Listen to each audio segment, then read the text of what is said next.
ইয়াসিন, পাহাড় ধস এবং টানা বৃষ্টি তো রয়েছেই, সবশেষ খবর জানাবেন।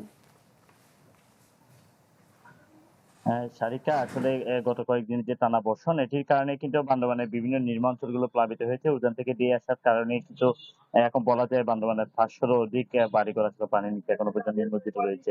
বিশেষ করে টানা বর্ষণের কারণে পাহাড়ি যে ঢল থেকে নেমে আসা পানি এবং বিভিন্ন জায়গাগুলোতে আসলে টানা বর্ষণের কারণে পাহাড় ধসের সংখ্যা দেখা দিয়েছে এবং গতকালকেও পাহাড় ধসের কারণে কিন্তু ৫ জনের মৃত্যু হয়েছে এবং পানিতে বেশি একজনের মৃত্যু সহ মোট ৬ জনের মৃত্যু হয়েছে পার্বত্য জেলায় বান্দরবানে।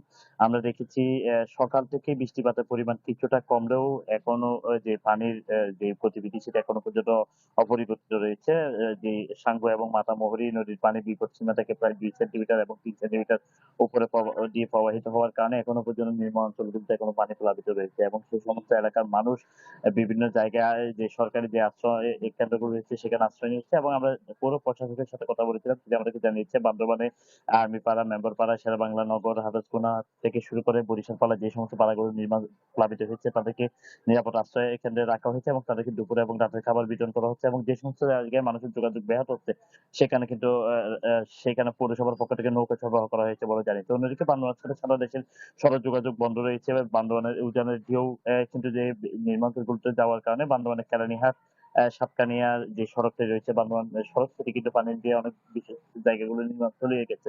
সেখানে কিন্তু দূরপাল্লার গাড়ি কোনো গাড়ি ছেড়ে যাচ্ছে না। অন্যদিকে আমরা দেখেছি রংপুরের সাথে বান্দরবানের সড়ক যোগাযোগ বন্ধ রয়েছে। এছাড়াও বান্দরবানের রুমা, রংপুর, আলীকদম, নাইক্ষ্যংছড়ি সহ বিভিন্ন জায়গায় বন্যায় প্লাবিত হয়ে অর্ধ শতাধিক ঘরবাড়ি কিন্তু বিভিন্ন উপজেলাতে প্লাবিত হয়েছে। শহরে প্রায় ৫০০ শতাধিক মানুষ এখনো পর্যন্ত পানিবন্দী রয়েছে। তারিক।